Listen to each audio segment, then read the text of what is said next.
You know, for nearly a decade, I've been talking about diversifying our economic base here in Arizona. In my administration, it'll be a top priority. What Arizona needs are leaders who will not rest and have the energy to work until the job is done, who don't shy away from controversy or telling the truth, will stand up for what's right, no matter whether it's politically correct, whether it's popular. I can remember some very poignant moments with our former governor trying to explain the state's running out of cash. You know, we need leaders who can see the problems and who have the financial expertise to deal with the problems before they become a crisis. Arizona needs a leader with this type of courage. Each of us has to live within our means, in our private lives, in our personal budget. And since government lives off of our means, shouldn't government live by the same rules, by the same standard? We should, and we could have avoided most of the budget that our state is going through had we only lived by this philosophy and lived by this principle. As I've said for the last 3 years, this state needs a sustainable budget. You cannot spend more than you make at home, nor can you at the state level. Anyone can do more with more. What Arizona needs to do is figure out how to do more with less. It's what we need to do as a state. It's what we've done at the Treasurer's office. I mean, in our office, we're running, our total appropriation is now 57% of our 1991 budget. We figured out how to do our jobs with a lot less. It's not easy. It's going to be difficult, but it needs to be done.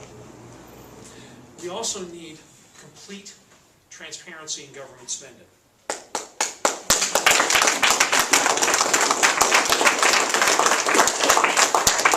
It's not your money. It's not the government's money, it's your money.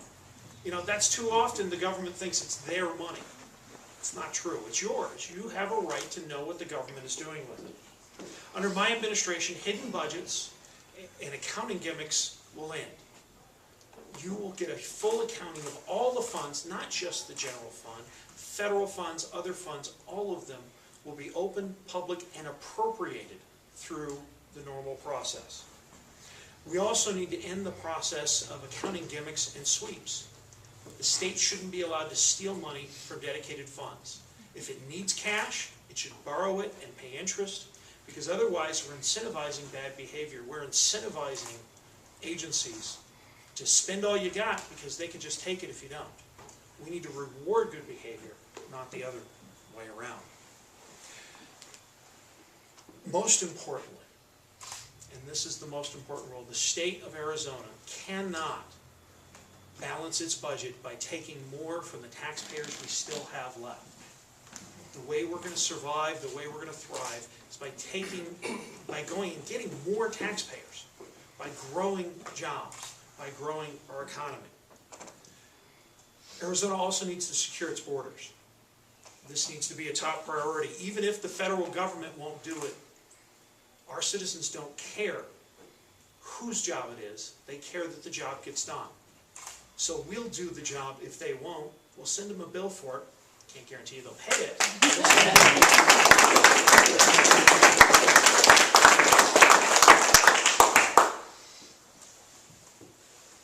The one that's closest to my heart's education. My mom is a math teacher. My grandfather taught in a one-room schoolhouse in Oklahoma and wrote a math textbook. Education has to be at the forefront of what we do as a state. Abraham Lincoln once said, the philosophy of the classroom in one generation is the philosophy of the government in the next. So when we stop teaching kids how to balance a checkbook in school, are we surprised we have a government now filled with elected officials who can't either? This needs to be a top priority. We need to make achievement the goal of education, not just spend it. We also need to focus on reducing the bureaucracy in the administration. The classroom has to come first. We need to invert the system. The teacher in the classroom.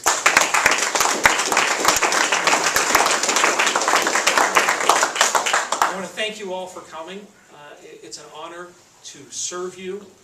This is a great state. We've been through some tough times, but this is a state that has a lot of opportunity. I am very optimistic, very bullish on our long-term prospects of the state. We just need to start this process today in rebuilding Arizona. It's like a football franchise. You know, you had a tough year, time to rebuild and get going again. But we can do this if we work together. But we have to remember, we've got to get government out of the way, because government is not the solution.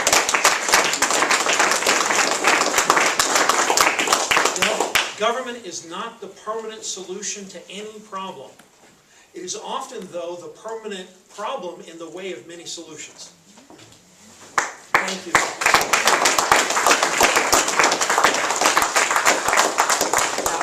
I want to introduce a very good friend of mine, the inspiration behind Make-A-Wish, if that's the proper way to say it. I guess that founder, and a good friend, Frank.